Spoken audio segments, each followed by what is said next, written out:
Kita baca surat Yohanes. Surat Yohanes ini adalah surat yang ditulis oleh murid yang dikenal sebagai murid yang dikasihi oleh Yesus. Nah, perlu kita ingat ya, hanya Yohanes yang mencatat bahwa dia adalah murid yang dikasihi oleh Yesus. Ya, dia eh, menyadari sekali bahwa Yesus mengasihi dia. Ya, sebenarnya Tuhan tuh mengasihi semua muridnya, termasuk kita. Tapi yang jadi masalahnya, apakah kita menyadari hal itu? Apakah kita menyadari bahwa kita adalah murid yang sangat dikasihi? Ataukah kita lebih sadar bahwa kita orang berdosa, ya, yang tidak layak, yang penuh cacat celah? Memang itu betul, tetapi kan waktu belum terima Tuhan Yesus. Setelah terima Tuhan Yesus dikatakan bahwa kita ini menjadi orang yang dibenarkan, disucikan dari segala kejahatan. Tentunya itu maksudnya roh kita, ya roh kita ciptaan baru. Lalu selanjutnya prosesnya yang berlangsung seumur hidup kita adalah proses penyucian jiwa kita, ya sanctification. Nah itu berlangsung seumur hidup kita. Jadi jiwa kita itu yang butuh waktu, ya lewat interaksi, lewat proses, ya kita membiarkan firman Tuhan yang sudah ada dalam roh kita itu termanifestasi keluar. Ya. Kalau kita baca di Alkitab itu buah roh ya, kasih, sukacita, damai sejahtera, bahkan kesetiaan yang dalam bahasa Inggris versi King James dikatakan itu faith ya, iman, faithfulness ya dalam bahasa aslinya itu faith ya, pistis iman. Iman itu juga buah dari roh ya. Jadi sebenarnya ketika kita lahir baru, roh kita itu sudah memiliki semua yang Tuhan janjikan ya, termasuk Efesus 1 ayat 3 ya, bahwa kita sudah diberkati dengan segala berkat rohani di alam surgawi ya. With all spiritual blessing itu dalam roh kita ya, in heavenly places, dalam dunia roh, dalam alam rohani ya, alam surgawi yang lalu iman kita itu ya, itu yang menarik membuatnya menjadi menjelma di dunia fisik ya. Itu sebabnya orang bisa jadi sukacita ya, penuh pengharapan di dalam kesulitan ya, bisa tertawa tanpa dibuat-buat karena merasakan sukacita dari Tuhan, walaupun situasi mungkin nampaknya bertolak belakang ya. Lalu selanjutnya akan termanifestasi dalam fisik kita ya, dalam tubuh kita, dan akhirnya dalam lingkungan kita. Kalau kita ingat waktu Yesus itu sedang tidur di perahu lalu ada badai, dia bisa tidur tenang ya. Kenapa? Karena dia punya damai yang melampaui segala akal ya. Itu ada menguasai dia. Dia katakan sebelum dia naik ke surga, dia bicara sama murid-muridnya, dia bilang damai sejahteraku kuberikan kepadamu ya. Jadi punya damai yang melampaui segala akal, dan waktu dia ucapkan kepada danau yang sedang bergelora itu, dia berkata peace ya, damai, jadilah tenang. Itu termanifestasi ya dalam alam fisik. Nah, kita lihat ini ya, 3 Yohanes pasal 1 ya, cuma ada satu pasal di sini ya. Dari ayat 1 sampai ayat 4 ya. Kita lihat sini. Dari penatua kepada Gayus yang kekasih, yang kukasihi dalam kebenaran. Ayat 2, saudaraku yang kekasih, aku berdoa semoga engkau baik-baik dan sehat-sehat saja dalam segala sesuatu, sama seperti jiwamu baik-baik saja. Lalu ayat 3, sebab aku sangat bersuka cita ketika beberapa saudara datang dan memberi kesaksian tentang hidupmu dalam kebenaran, sebab memang engkau hidup dalam kebenaran. Ayat 4, bagiku tidak ada sukacita yang lebih besar daripada mendengar bahwa anak-anakku hidup dalam kebenaran. Ada 2 ayat di sini ya yang sering dikutip ya. Ayat 2 dan ayat 4 ya. Kalau ayat 4 itu, bagiku tidak ada sukacita yang lebih besar daripada mendengar bahwa anak-anakku hidup dalam kebenaran. Ini sering dikutip ya, eh, tentunya oleh orang tua ya yang merindukan anak-anaknya hidup dalam kebenaran. Kata kebenaran di situ adalah truth ya. Itu seperti yang Yesus doakan di Yohanes 17 ayat 17 ya. Kuduskanlah mereka dalam kebenaran, firman-Mu adalah kebenaran. Jadi hidup dalam kebenaran di sini hidup sesuai dengan firman Tuhan. Ya, saya kira itu harapan semua orang tua ya yang normal supaya anak-anaknya itu hidup dalam kebenaran, anak-anaknya hidup prosper ya, mengikuti tuntunan Tuhan sehingga mereka diberkati. Lalu kalau ayat 2 ini juga banyak dikutip. Sekian tahun yang lalu saya baca penjabaran dari ayat ini dari seorang hamba Tuhan yang dia penginjil dari sangat miskin ya, tidak punya apa-apa, ya bahkan sepeda aja nggak punya, ya dia tinggal di satu kamar sepotong, nggak punya tempat tidur, tidak punya meja, kursi. Lalu dia belajar berdoa untuk meminta meja, kursi, ya tempat tidur dan sepeda dengan spesifik. Lalu Tuhan menjawabnya, ya memang butuh waktu untuk dia belajar, tapi ketika itu dijawab ya, terrealisasi itu mujizat ya. Karena sepeda yang dia harapkan itu persis seperti yang dia gambarkan ya dalam imajinasi dia. Dan sepeda seperti itu tidak dijual pada masa itu ya, sekian puluh tahun yang lalu di lingkungan, di negara di mana dia melayani. Tapi itu bisa terwujud ya. Juga meja dan kursinya ya, didapatkan dengan cara yang ajaib. Nah, hamba Tuhan itu bagikan di ayat 2 ini ya satu doa. Saudaraku yang kekasih, aku berdoa semoga engkau baik-baik dan sehat-sehat saja dalam segala sesuatu sama seperti jiwamu baik-baik saja. Jadi dia cerita bahwa kondisi kita itu bisa baik-baik dan sehat-sehat saja, itu sejalan dengan kondisi jiwa kita. Kalau roh kita sudah lahir baru, sudah terima Tuhan Yesus ya, yang sudah terima Tuhan Yesus itu, ya rohnya jadi layak, ya sempurna. Kan dikatakan Allah itu roh, barang siapa menyembahnya harus menyembahnya dalam roh dan kebenaran. Roh kita itu roh yang penurut, yang sudah lahir baru terima Tuhan Yesus. Itu membuat kita layak bisa menyembah Dia. Kita bisa memanggil Tuhan itu Aba Bapa, karena roh kita sudah lahir baru. Nah, tetapi dalam proses pertumbuhan itu seperti anak yang lahir ya. Waktu seorang anak lahir dalam satu keluarga, anak itu sudah memikul marga keluarga tersebut ya. Ya. Misalnya kalau lahir di keluarga Batak ya, kan marganya banyak, atau keluarga Ambon ya, Manado kan ada marganya.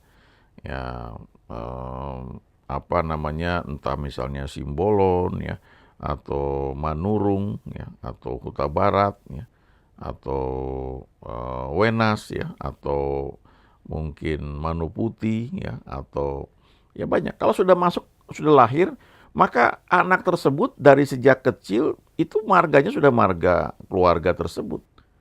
Tetapi waktu dia bertumbuh ya, maka tidak hanya fisiknya, diajar itu, dia disekolahkan.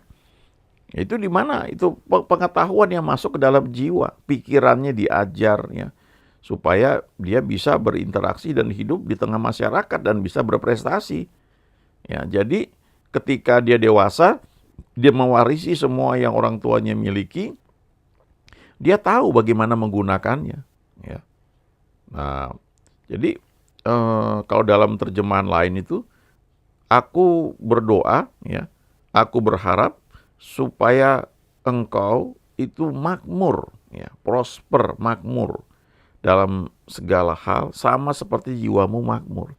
Jadi itu kondisi jiwa. Ketika kita belajar memahami ya identitas kita di dalam Tuhan, kita anak Allah, kita diberkati, sudah diberkati, semua penyakit sudah dibayar oleh Yesus di kayu salib. Itu pengetahuan yang mengubah cara berpikir kita. Nah, cara berpikir itu ada di dalam jiwa. Waktu cara berpikir kita berubah, maka sistem emosi kita berubah. Kapan kita marah, kapan kita bersuka cita itu diatur oleh pikiran kita. Ya. Kalau kita bisa menata dengan baik, kita bisa bersuka cita senantiasa, seperti firman Tuhan katakan. Lalu akan mempengaruhi keputusan-keputusan yang kita ambil. Ya. Jadi 2 ayat ini ya Itu yang sering dibagikan. Nah, ini yang dalam bahasa Inggris ya.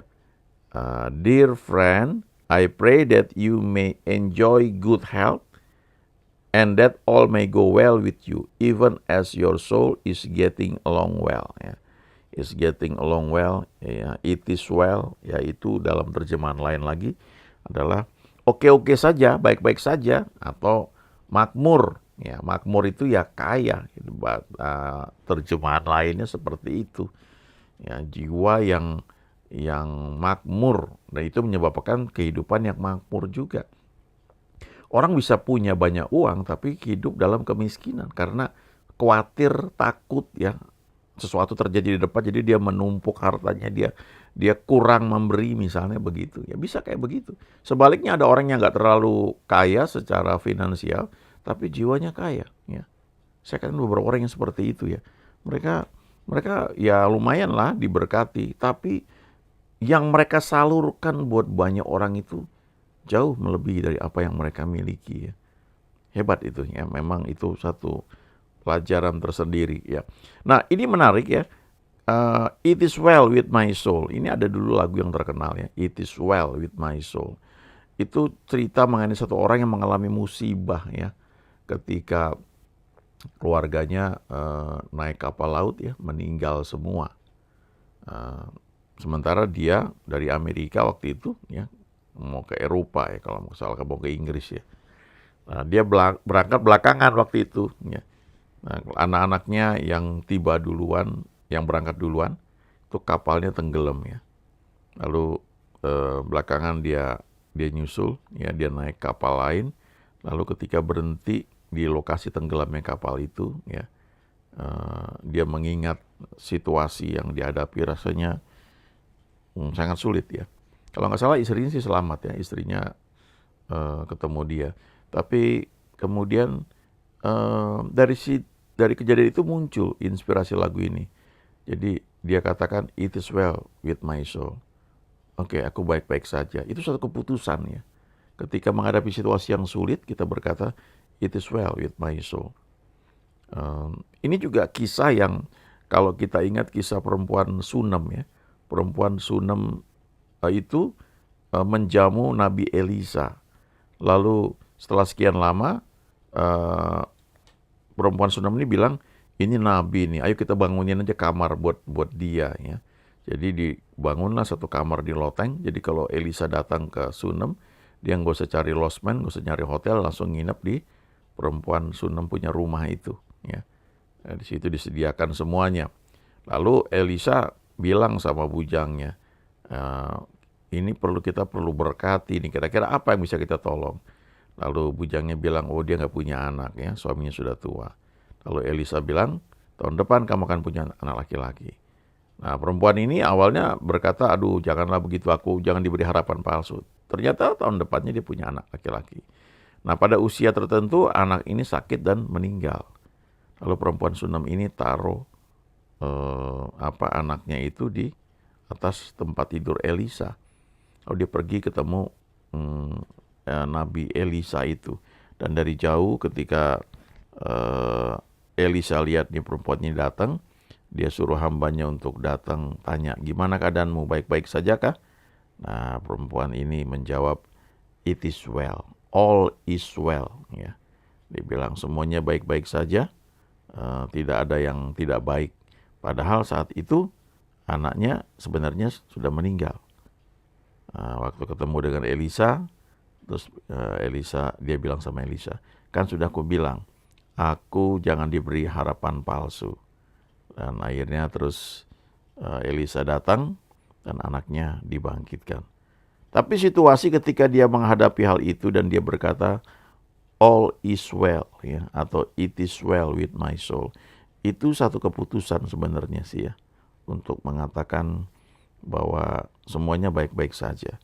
Nah, kalau kondisi jiwa kita bisa kita jaga seperti itu senantiasa, maka itu akan terrealisasi dalam kehidupan kita bahwa all is well, ya, it is well, ya, selalu dalam keadaan baik-baik saja. Ya, itu satu keputusan yang perlu kita juga pelajari dan kita pegang. Nah, selanjutnya ya, kalau kita baca di ayat 3 dan ayat 4 ya. Eh, ini berkata siapa namanya si Yohanes ya kepada Gaius ya, dia tulis surat dan dia bilang bahwa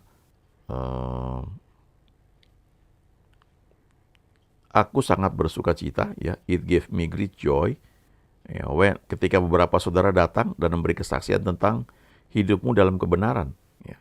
Ketika beberapa saudara came and testify about your faithfulness to the truth ya, kesetiaanmu dalam kebenaran. Telling how you continue to walk in it. Bagaimana engkau tetap berjalan di dalam kebenaran. Ya.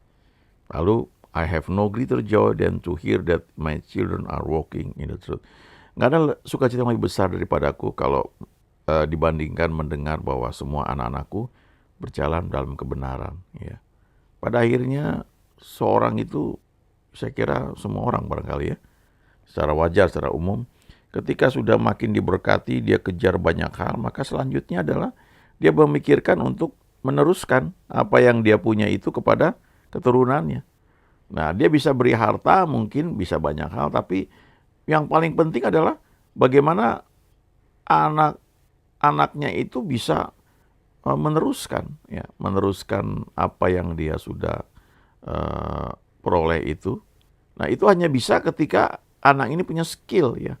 Punya kemampuan yang dibentuk lewat pelajaran-pelajaran yang dia dapat dalam kehidupan. Nah, itu prosesnya di jiwa ya. Jadi Yohanes ini bilang tidak ada sukacita yang lebih besar daripada mengetahui, menyadari ya, mendengar bahwa anak-anakku itu hidup dalam kebenaran ya.